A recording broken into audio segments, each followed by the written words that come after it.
sais, chaque jour qui passe, je compte le temps qu'il reste, le temps qu'il me reste à vivre, en années, en mois, en jours et parfois en heures. Je sais que ce décompte est vain, mais il m'a poussé très tôt à chercher le sens de ma vie. Ce que j'ai trouvé est élémentaire. Je veux être utile. Cette quête de sens m'a amené à voyager, à rencontrer des personnalités, des artistes, des scientifiques, des entrepreneurs. Ils m'ont fait prendre conscience des enjeux écologiques. La crise du climat, l'effondrement des espèces, la Terre, notre maison commune, était en train de se consumer dans l'indifférence.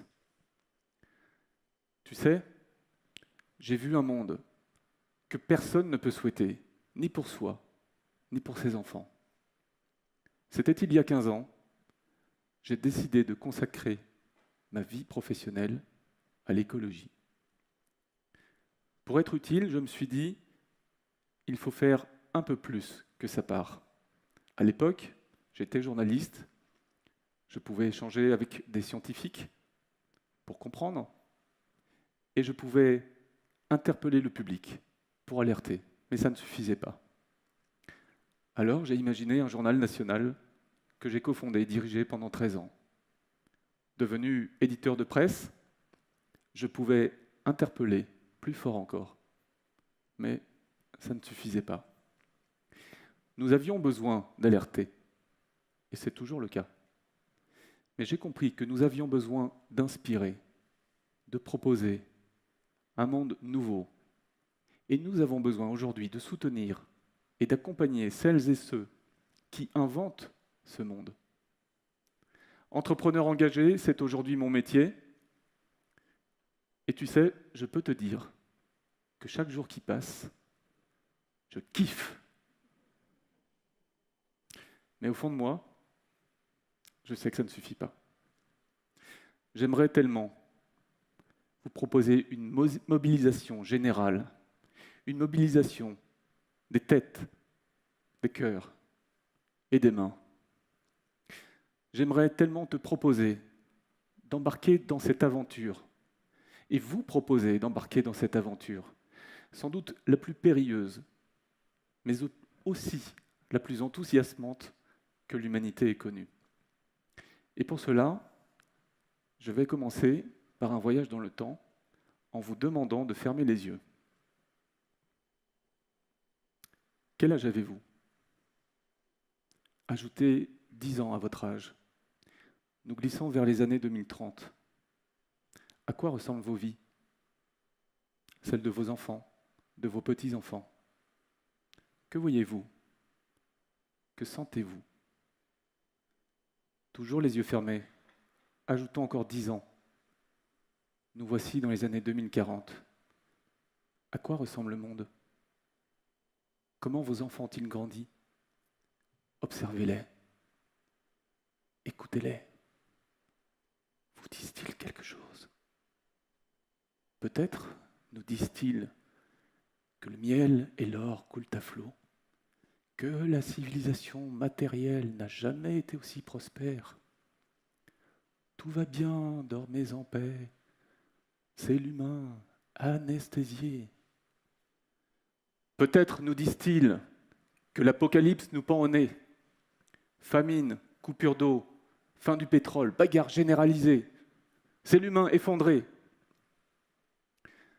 Peut-être nous disent-ils que la technologie a tout solutionné. Cerveau connecté, visage numérisé, vie balisée.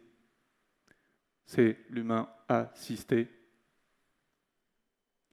Peut-être ont-ils fui à bord de navettes spatiales, fui ailleurs pour tout reconstruire. Ailleurs, oui, mais où ? C'est l'humain exfiltré. Et peut-être nous disent-ils un peu tout cela. Ouvrons les yeux. Ces scénarios ne sortent pas de mon imagination. Il suffit d'ouvrir les journaux pour en lire les extraits ici ou là. Tout se passe comme si notre avenir était tout tracé. Mais est-ce vraiment ce que vous voulez? Moi pas. Je suis convaincu qu'il existe un scénario alternatif, un scénario d'espoir. C'est le scénario de l'humain désiré. Au fil de mon parcours, j'ai compris que ce scénario était accessible à chacune, à chacun d'entre nous. Nous pouvons en faire partie. Nous pouvons être acteurs du changement, à 3 conditions. La conscience, l'humilité et l'action. La conscience, c'est vous et moi, ici, aujourd'hui, pas demain, qui acceptons de prendre part à de grands changements dans nos vies personnelles, dans nos vies citoyennes et surtout dans nos vies professionnelles. Ainsi, nous pouvons transformer une défaite annoncée en un défi à relever ensemble. C'est le défi de l'eau. L'eau qui court, qui submerge, l'eau souillée de milliards de particules de plastique, mais aussi l'eau que nous savons collecter goutte à goutte, l'eau si précieuse à la vie. C'est le défi de l'air. L'air, le CO2, qui fabrique la fournaise et les cyclones, mais aussi l'oxygène, qui rend la vie possible sur Terre. Cet air que nous respirons, qui fait battre nos cœurs quand nous marchons, quand nous courons, quand nous aimons. C'est le défi de la terre, des sous-sols, le sable, le pétrole que nous engloutissons, mais aussi les sols que nous entretenons, qui grouillent de vie et qui nourrissent l'humanité. C'est le défi du feu, les énergies fossiles qui consument notre avenir climatique, mais aussi cette énergie que nous savons utiliser avec parcimonie. L'énergie de l'eau, du soleil, des fleuves. Enfin, c'est le défi de la vie que nous abattons avec les forêts, l'habitat des insectes et des animaux que nous détruisons, mais aussi ces arbres que nous replantons par millions et ces écosystèmes que nous savons restaurer. L'eau, l'air, la terre, le feu, la vie. Nous pouvons décider de les mettre au cœur de nos préoccupations, d'y consacrer notre talent, notre métier, et de relever le défi à la deuxième condition, celle de l'humilité. L'humilité de nous connecter à la terre. Nous réaliserons qu'elle peut tourner sans nous. Elle le fait depuis 4,5 milliards d'années. L'humilité de nous connecter à la vie. Elle existe depuis 3,5 milliards d'années. Elle a traversé des crises. Elle est si créative et si puissante qu'elle s'en est toujours remise. L'humilité de nous connecter aux arbres. Ils poussent depuis 370 millions d'années. Ils sont intelligents, ils communiquent entre eux. Ils en ont vu des crises eux aussi. Ils sont toujours debout.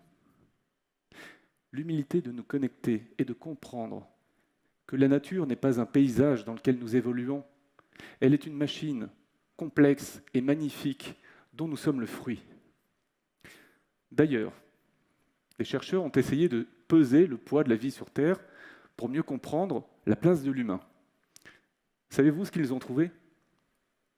Les végétaux pèsent 82% du poids total de la vie sur Terre. Puis, ce sont les bactéries, 13%. Nous avons dans le corps humain 10 fois plus de bactéries que de cellules, et encore plus de virus. Ensuite, ce sont les autres créatures, les animaux, 5% du poids de la vie sur Terre. Et nous les humains ? 0,01% du poids de la vie sur Terre. 0,01%. Et 99% des emmerdes. Pourquoi ? Parce que nous avons oublié d'où nous venons.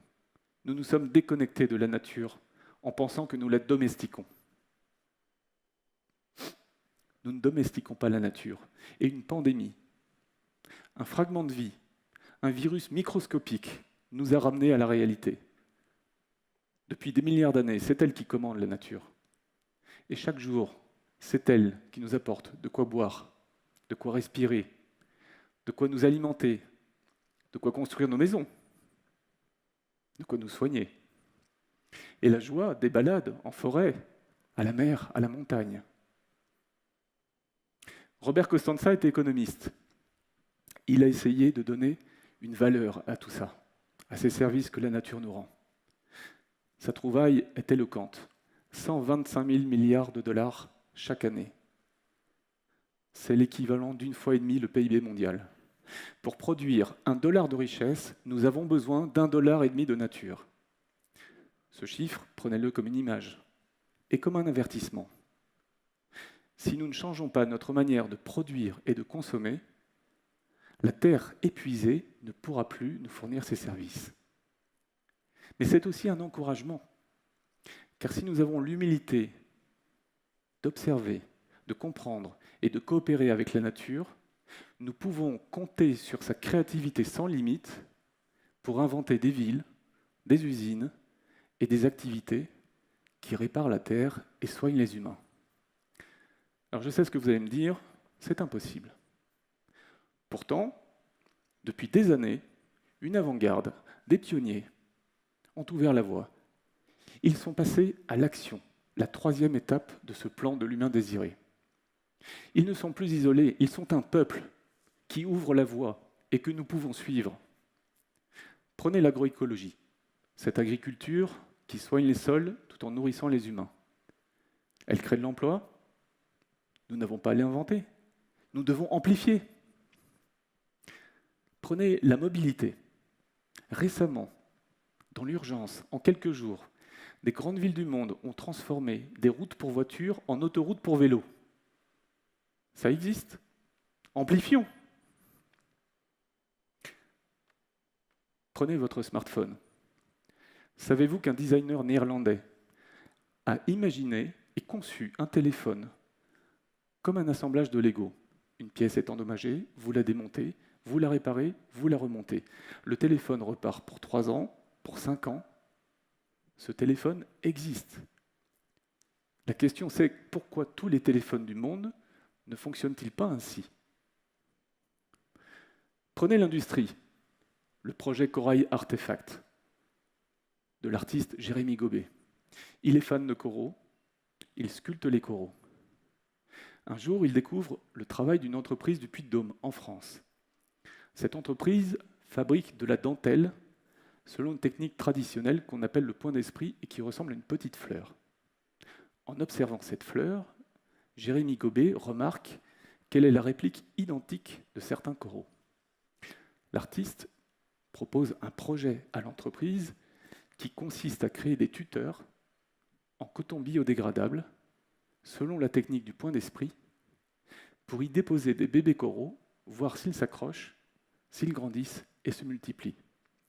Un test est mené, et vous savez quoi? Ça marche. Voilà comment un artiste et une entreprise créent une technique industrielle pour restaurer les barrières de coraux, pour réparer la mer. Imaginez le champ d'application. Plus près de nous, Stéphanie et Jim, 2 professionnels de la communication. Ils tombent amoureux des arbres, se forment à la méthode Miyawaki, une méthode japonaise de plantation des arbres. Ils créent un projet. Ce projet devient une entreprise. Cette entreprise, aujourd'hui, plante des mini-forêts urbaines. 7 projets en France. Et c'est le début. Et ils vivent de leur métier. Toutes ces personnes dont je vous parle, ce sont des héros ordinaires, comme vous, comme moi. Nous pouvons les imiter. Ils ont choisi de se connecter. Ils ont pris conscience des enjeux. Ils ont transformé la défaite en un défi à relever. Avec leur talent, avec leur métier, ils ont créé un projet dont ils vivent. Nous pouvons les imiter. Ce scénario de l'humain désiré, vous pouvez en être acteur. Comptable, boulanger, informaticien, soignant, dirigeant, élu, entrepreneur. Posez-vous une question.